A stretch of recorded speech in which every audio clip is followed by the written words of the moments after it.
perguntar sobre o chip? Claro. O Bolsonaro disse que foi chipado. Aí Ele falou claramente, eu vou falar isso. Eu vou falar exatamente isso. Gostem ou não, eu vou falar. Doutora, ficou bem claro e as pessoas ficaram bem achando graça do ex-presidente Bolsonaro ter falado num programa de televisão que ele se sentia como se ele tivesse 40 anos, porque agora ele estava chipado. E as pessoas estão com esse negócio de chipado faz o quê? O que faz o chip para as pessoas estarem tão alucinadas com isso? Olha, o chip é uma via de administração, tá? Então, como eu tenho via de administração oral, injetável, sublingual, PET, a gente vai ter chip. O que é o chip? Ele pode ser absorvível, que é o que a gente coloca, que vai durar 6 meses e depois o organismo absorve sozinho. Tem o inabsorvível, que quase não se usa mais, que é aquele que você implanta e depois, para ele desaparecer, você tem que fazer a retirada dele.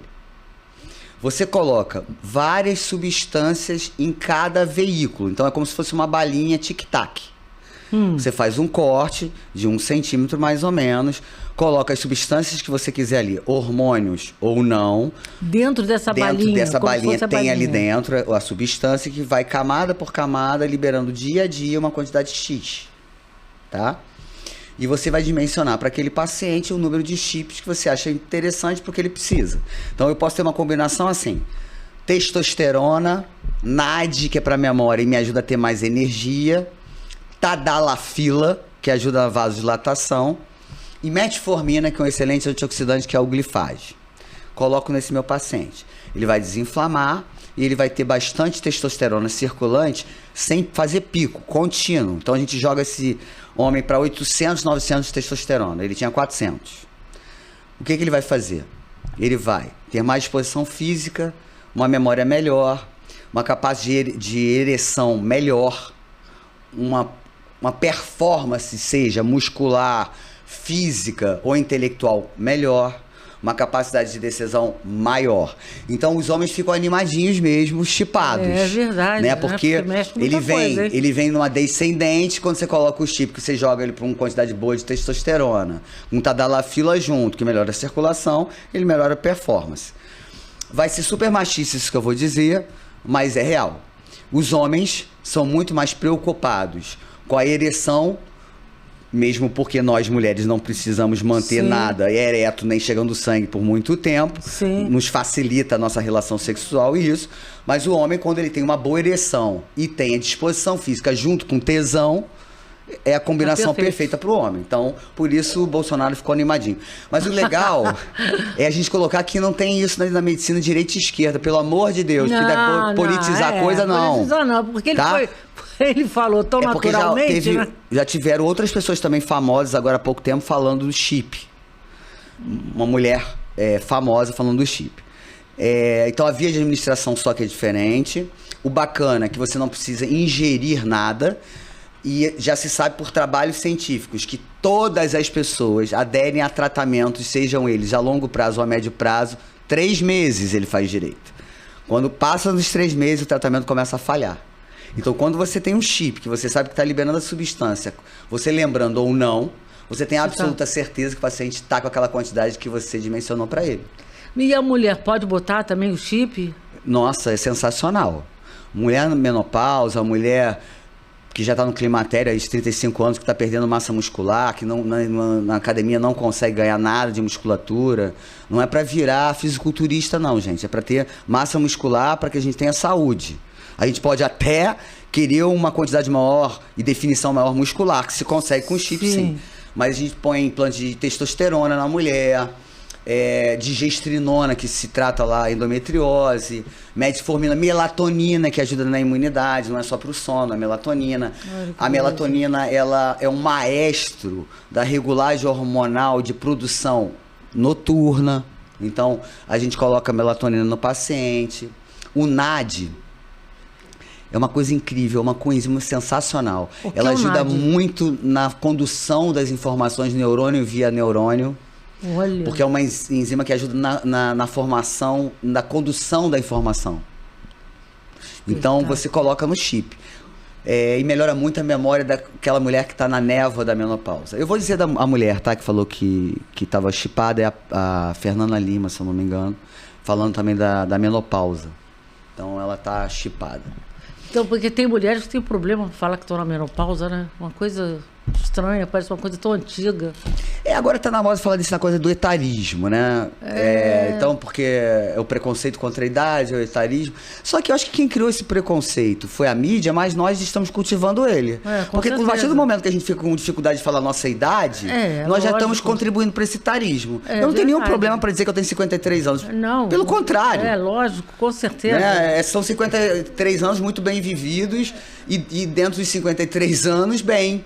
Ótimo, né? Fisicamente bem. Lógico, isso é totalmente fora. Intelectualmente bem. Então, assim, eu acho que a gente tem que vencer o etarismo quando a gente coloca que a idade não é só estar na cabeça, também está na vitalidade, no vigor. Porque diz que tem a idade cronológica, né? E a idade fisiológica. É né? isso. Quando você faz uma simples bioimpedância, quando vai jogar lá percentual de gordura versus musculatura, novamente vamos chegar na gordura e na musculatura, você tem uma idade fisiológica. Então, quanto mais músculo, menos gordura, mais jovem eu sou.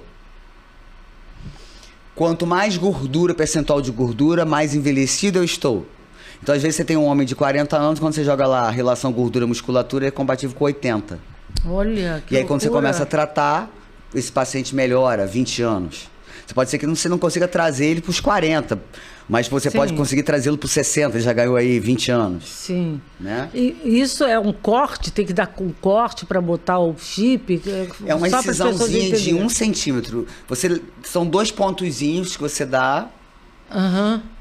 Tem médico que não dá ponto, tem médico só que aproxima, tem aquelas colas cirúrgicas, mas eu dou pontinho que fica mais firme para você praticar o exercício físico. Com 7 dias você já consegue praticar o exercício físico. E esse buraquinho dá anestesia para abrir? Porque faz uma anestesia local. Porque homem Você faz uma anestesia local para você poder botar o trocáter, que é onde você vai colocar um veículo, um condutor de alumínio, que você coloca o chip ali e você empurra. Isso vai por baixo da pele, por cima da musculatura, e aí você coloca em fileira o chip. Em fileira significa o quê? Que são vários, Um atrás do vários outro. tic-tacs? Um atrás do outro. Porque dependendo da substância, os tamanhos são diferentes. Então a gente começa a colocar do maior tamanho para o menor. Ah, tá. Então são vários Vários. tic-tacs. Vários. Agora tá dando mais para entender. Como se fosse um comprimido, só que compridinho assim, que você coloca ali E debaixo aquilo da fica pele. visível? Não. A incisão fica onde tem o biquíni, então no interglúteo aí, Aham. no rego, você coloca ali a incisão, então quando você botar um biquíni, não aparece. E vai até o meio do glúteo, que também não aparece porque está debaixo da pele. Certo. Então é invisível, tá? Algumas mulheres têm um hematoma muito pequenininho, nada demais. A contraindicação só na primeira semana, praticar exercício físico. Depois você volta com o braço e vai liberando a perna ao longo de 10 dias, 12 dias mais ou menos. E não pode ter um sexo animal. Tirando isso, pode fazer qualquer coisa depois que botou o chip. Dirigir, trabalhar, normalmente. Só evitar o exercício. No glúteo também, o homem coloca no glúteo também. Mas você pode botar aqui na lateral onde tem essa gordurinha aqui que sobra da calça jeans, você pode colocar ali. E mulheres com prótese, você também pode colocar, você coloca em cima um pouco da prótese, entre a cintura e onde fica a prótese do glúteo, né? A prótese para glúteo. E aí, ou então quando a pessoa tem metacril e tal, você coloca um pouco mais acima. Certo. Então agora deu para. Quer dizer, deixa eu fazer uma outra pergunta. Por exemplo, quantos tic-tacs pode botar? Perfeito. Dependendo do tamanho, a média são 8, 9. Então, se eu quero botar 16, por exemplo, eu tenho que fazer 2 buracos, 2 incisões, ou, que é o que a gente faz, pela mesma incisão você abre em leque. Você vai pegar esse trocáter que entrou por baixo da pele, por esse buraquinho, e você vai girar em leque. Você vai abrir um buraquinho aqui e um buraquinho aqui do lado. Aí você vai colocar mais chip. Comparando, seria como botar um stent? Não. Não, comparando assim, você tem... deixa eu explicar. Você coloca um fio lá dentro para levar... Então, esse trocáter é um condutor, tem uma luz assim que você coloca ele aqui. E aqui tem uma haste de metal que eu empurro. Quando eu faço esse movimento aqui, ele entra e vai para a posição que está lá no último, no glúteo. Eu sinto com o dedo. Eu coloco a cânula, como se fosse uma cânula de lipoaspiração, eu coloco essa cânula fininha até a ponta do meu dedo, que será o primeiro a ser colocado. Sim. E dali eu venho de trás para frente colocando. Então coloquei, puxo um pouquinho, coloquei outro, põe mais um pouquinho e ele vai enfileirando. Quer dizer, isso não é uma coisa para a pessoa chegar no consultório e falar, vamos botar o chip. Não é, né? Tem locais que fazem isso, a gente no consultório não faz isso, porque eu digo que cada combinação é diferente para cada paciente e é mesmo. Então eu não tenho como saber se o paciente vai levar 7, 5, 3, 9. Eu não sei. Eu não gosto de colocar mais de 8, 9. Eu não gosto. Mas tem gente que coloca. Porque eu acho que o 9 já tem uma quantidade boa, você consegue comandar isso bem, você consegue dimensionar bem, menos chances de dar problema, porque tem complicações? Podem ter complicações, sim. Ah, pode? O chip pode se extruir. O que é isso? Sai pela pele. Tá? Por aquele pode ser por um erro feito de colocação, como uma pessoa pode estar altamente inflamada, e aí o organismo entender como um corpo estranho e expulsar. Tá?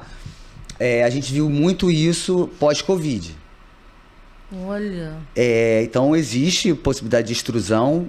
Eu nunca tive uma extrusão, mas pode acontecer. E aí você trata com antibiótico, corticoide, às vezes nada disso, faz ultrassom local. Não vai morrer não, fica tranquilo. Vocês podem ficar tranquilos que não vão morrer. Mas assim, é um resultado muito bom e muito significativo. Na mulher na menopausa é ótimo, no homem que está entrando aí na andropausa também é sensacional. Há pouco tempo teve uma celeuma enorme sobre o chip, né? Sim, sim. Então, a gente falando sobre isso, a gente sabe que vai ter mais celeuma aí, mas a gente acredita nisso, tem trabalhos científicos. Você vai ter um congresso agora falando sobre reposição via chip, hormonal via chip. Os médicos que fazem isso estão mais unidos e estão mostrando mais embasamento científico com trabalhos significativos, tá? Da importância da reposição hormonal. E qualquer tipo de médico que mexe com chip ou específico? Não, o médico tem que saber fazer modulação hormonal e tem que aprender a técnica. Tá. Né? Então é uma técnica, você tá invadindo o corpo daquela pessoa mesmo que seja 1 centímetro, né? Que seja em cima do músculo e não vai perfurar muito profundo aquilo, mas a gente tem que ter cuidados. Sim. Né? Então tem que ter treino para poder botar um chip. Certo. Né? Então, não é qualquer um. Já existe, então, vamos dizer, um grupo de médicos Sim. que, vamos dizer, estão dando força a esse tipo de... Não é medicamento, né? Tratamento. É um medicamento, tratamento. Mas o tratamento com determinados medicamentos, sejam hormonais ou não hormonais. Certo. Sim, então cada vez mais nós que fazemos isso, estamos com mais trabalhos científicos, com mais embasamento, para que a gente possa discutir com critério para aqueles colegas que dizem que a gente não faz medicina, que a gente faz charlatanismo e tal. Né? Outro dia eu escutei de um colega médico que eu gostei muito do que ele falou. Pode ser que os colegas que são contrários a qualquer coisa nova, a qualquer técnica nova, medicação nova, seja porque nós médicos trabalhamos demais. E talvez não tenhamos tanto tempo para estudar. Né? E aí faz com que a falta do estudo faça com que a gente negue determinados tratamentos novos ou por desconhecimento, porque não temos tempo de ir atrás dele. E aí a gente tem por hábito, nós seres humanos, de criticar aquilo que a gente não conhece ou que a gente não domina. Pode ser que essa seja uma boa... É verdade, uma boa... explicação. É verdade. Agora, uma pergunta também que as pessoas querem saber. É muito caro? Não é caro. Não é caro acessível? Porque é acessível, sim. Porque em plano de saúde, não, logicamente, que não vai cobrir isso. Mas as pessoas naturalmente podem fazer. Podem, porque já tem mais médicos fazendo. Né? Então, quando você tem mais pessoas fazendo determinada técnica, esse preço cai. Certo. Né? Então, você já é possível, viável, não é caríssimo, pelo contrário, é acessível a muita gente hoje. Tá? Agora, existem várias pessoas fazendo, é preciso que você vá lá na fonte, investigue, veja se tem. Para saber, né, qual foi o resultado de X pacientes, pessoas. E também não é, vamos dizer, mágica, né? Não é uma coisa mágica. Chegar perto de uma mulher, vamos dizer, com mais idade, é para falar mesmo, assim, porque... e falar, sua pele vai ficar igual se tivesse feito uma plástica. Mas a gente tem que entender que o nome que a gente vai dar para a coisa é que muitas vezes gera problema. Sabe por que começou o problema do chip? Quando começou a se chamar chip da beleza. Isso. E não é chip da beleza, é chip da saúde, porque veio para o tratamento de endometriose de mulheres que tinham dores de desmaiar, que ficavam longe dos seus empregos, que perdiam emprego, meninas que deixavam de ir à escola por conta de dores e sangramento de endometriose. E aí se coloca gestrinona para o controle dessa endometriose. E a mulher ganhava e melhorava a sua massa muscular. E com isso a pele ficava menos flácida e ficava mais bonita. Mas não é para beleza. Eu não coloco chip para ficar bonita. Eu, como consequência dele, posso ficar mais bonita ou melhor. Olha, eu achei esse momento maravilhoso, porque a maioria das mulheres, quando fala em chip, fala, é o chip da beleza, é o chip rosa. Se a mulher não fizer exercício físico, não se alimentar direito, não adianta nada, só o chip. O chip da beleza. Até fica estranho, doutor. Que vira chip da feiura. Se a mulher não fizer dieta nem exercício físico. Porque aí fala assim, como é que o homem bota chip da beleza? E aí a outra também não sabe responder. E a resposta é chip da saúde. Da saúde. Porque tem uma indicação clínica. Tratamento de endometriose. Ponto. O efeito colateral que melhora a musculatura é o efeito colateral, mas você está tratando para outra coisa. Então não é chip da beleza. Existem vários chips. Se eu coloco um chip de glifage, que é metformina nesse meu paciente, ele vai acabar gerando beleza nesse paciente sim, porque ele antioxida, desinflama a pele. Você fica uma pele com mais vigor, ele diminui a insulina. Então, se eu diminuo a insulina, minha pele vasculariza melhor, fica mais nutrida. Então, se eu coloco um chip de metformina, também vai ser o chip da beleza. Então, é chip da saúde. A gente coloca para o paciente ficar melhor, ou coloca para o paciente ficar ótimo. É isso. Você vê isso aí como um futuro da medicina, no sentido de medicamentos, assim, de uma coisa mais rápida e menos preocupante, de tomei o comprimido hoje, não tomei. O que você vê isso como você coloca isso para o futuro? Eu espero que seja mais uma técnica, mais uma via de administração que a gente comece a usar mais assiduamente, que a gente tenha mais substâncias para serem colocadas no chip, porque é preciso que a gente tenha também uma aceitação da comunidade científica, médica, para que você tenha outros chips de outras substâncias podendo ser colocadas ali. Não é isso? Porque você vai diminuir chances desse paciente não tomar a medicação, você tem uma adesão ao tratamento melhor, portanto você tem uma resposta melhor para o tratamento. Eu entendo e espero que sim, que a gente tenha isso fazendo parte do nosso cotidiano. Doutora, também muitas perguntas sobre isso. Pode melhorar a depressão? Sim. É uma pergunta ótima. Primeiro que você põe hormônio e muitas pessoas têm um quadro depressivo. Por exemplo, a mulher na menopausa é comum ela abrir um quadro depressivo por essa alteração hormonal. Então, sim, se eu faço uma reposição, melhoro fadiga, muitas vezes eu também estou ajudando pela melatonina, por exemplo.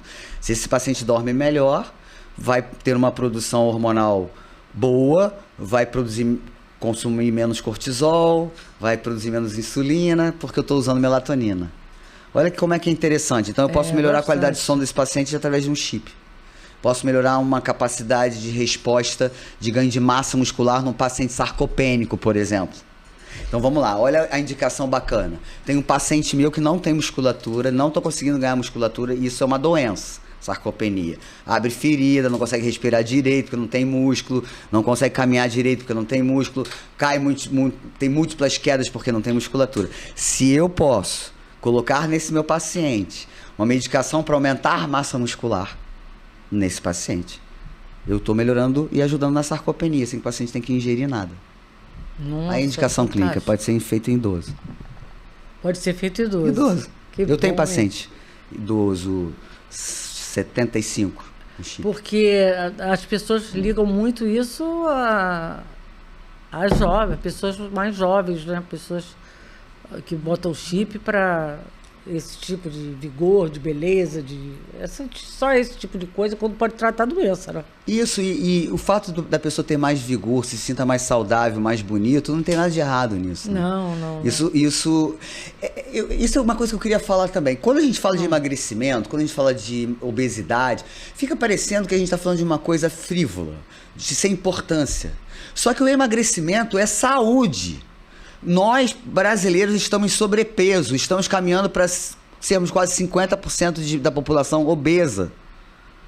Então, se a gente está falando de uma doença, que é a obesidade, que gera doenças muito sérias, como alterações de infarto, AVC, tromboses, doenças como Alzheimer, Parkinson. Então, se a gente está falando disso, e a gente está prevenindo, e estamos tratando para que a gente faça a prevenção disso, por que não usar? Por que não lançar a mão? Lógico. E por que não dizer que a pessoa vai ser mais feliz? Por que a gente não vai dizer que a pessoa vai ser feliz? Porque será mais feliz. Exatamente. Será mais bonita, mais saudável, vai dormir melhor, porque emagreceu. Né? Então não tem nada demais isso.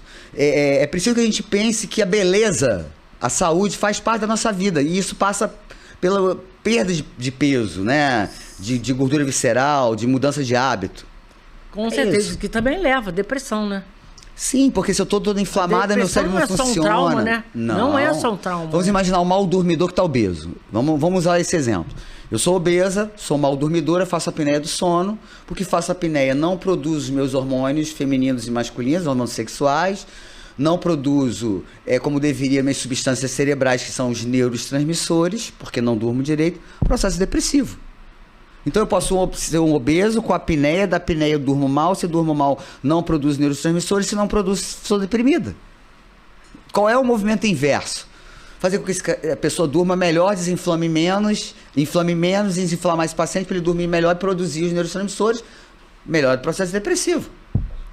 Então, eu estou falando do emagrecimento, tratando demência, por exemplo. As pessoas que tomam medicamento para dormir, Rivotril, que todo mundo hoje até brinca, né? Elas vão poder parar de tomar isso. Seguramente, deveria ser assim, né? A gente tratar a causa do problema. Sim. Vamos lá. Rivotril é o ansiolítico. Ansiolítico não é remédio para dormir. Ansiolítico é um remédio para ansiedade. Não, as pessoas tomam para dormir. E aí a gente diz o seguinte, não, o tipo... Olha, são os benzodiazepínicos. Rivotril, Alprazolam, Lexotan, Lorax e tal. Eles fazem o quê? Eles desligam o disjuntor, que a gente chama. Ele não melhora a qualidade do sono e você não passa por todas as fases do sono. Ele chega lá no teu cérebro, puf, desliga. Isso não repara nada. Isso não fabrica nada. Isso não melhora a memória de ninguém. Piora a memória. Porque o que a gente está conversando agora, quando a gente dormir hoje, é que nós vamos sedimentar a nossa conversa. Nós vamos guardar nossa conversa no cérebro hoje de noite, quando a gente dormir. Então, se eu não estou dormindo legal, eu não consigo armazenar informação. Se eu não tenho informação, eu não altero minha memória, nem neurotransmissores. Quer dizer, até esse fator das pessoas, às vezes, serem viciadas. Eu falo viciada, é não dormir sem o remédio, né? Sim. São viciadas mesmo. Porque as pessoas não conseguem dormir. Eu acho que já... eu não sei explicar porque eu não sou médica. Tem algumas situações. Por exemplo, se eu vou pra cama e eu sou a pessoa que fico pensando na minha vida e não consigo dormir, que a gente chama de ruminação, o indutor do sono, que é aquele que já apareceu na mídia, que é o Zolpidem e alguns outros, fazem que você induza o sono nos 15 primeiros minutos. Se aquele paciente que acorda 3 horas da manhã não é o indutor do sono que a gente usa muitas vezes, é um antidepressivo que faz dormir. Ou eu uso um indutor de sono que não faz efeito nos 15 primeiros minutos, e sim me mantém um sono de 6 horas consecutivas. E eu posso lançar a mão, então, dos indutores de sono e dos antidepressivos que fazem dormir. Esses tratam insônia. Ou tratar a causa da minha apneia. Ou tratar a causa da minha obstrução respiratória. Se eu tenho adenoide, se eu tenho rinite, se eu respiro pela boca, eu vou ter uma apneia, eu vou ter uma qualidade de sono e não produzo nada de manhã. Posso ser um deprimido que não durmo. Aliás, você já viu a quantidade de pessoas depressivas? O Brasil está sendo o país de maior número de casos de depressão, ansiedade, síndrome do pânico. Olha só, você falou uma coisa, a apneia. A gente não pode imaginar uma pessoa que tem apneia. Quer dizer, gente não pode imaginar que uma pessoa que tem apneia possa ficar deprimido. E pode. É uma das maiores causas. Olha, hoje. Isso é muito louco. Além da alteração da disbiose que acontece no intestino, né? Porque a formação dos neurotransmissores começa no intestino. Tem uma relação direta sistema nervoso central, sistema nervoso entérico, né? Por isso que quando eu fico nervoso, às vezes eu tenho dor de barriga, né? Essa relação direta. Mesmo. É isso aí. Então, tem alteração nessa absorção, nessa formação de neurotransmissores do intestino, mas também tem essa alteração na qualidade do sono, também gerando processos depressivos, disfunções hormonais gerando processos depressivos. Então, tem que ser tratado a causa da depressão. Antidepressivo não vai na causa. Antidepressivo pega aquilo que eu estou produzindo e põe mais tempo de utilização do meu neurônio e minha sinapse. Se eu produzo 0, eu não tenho ninguém para botar para jogar. Então, por isso tem que ir na causa e não na consequência.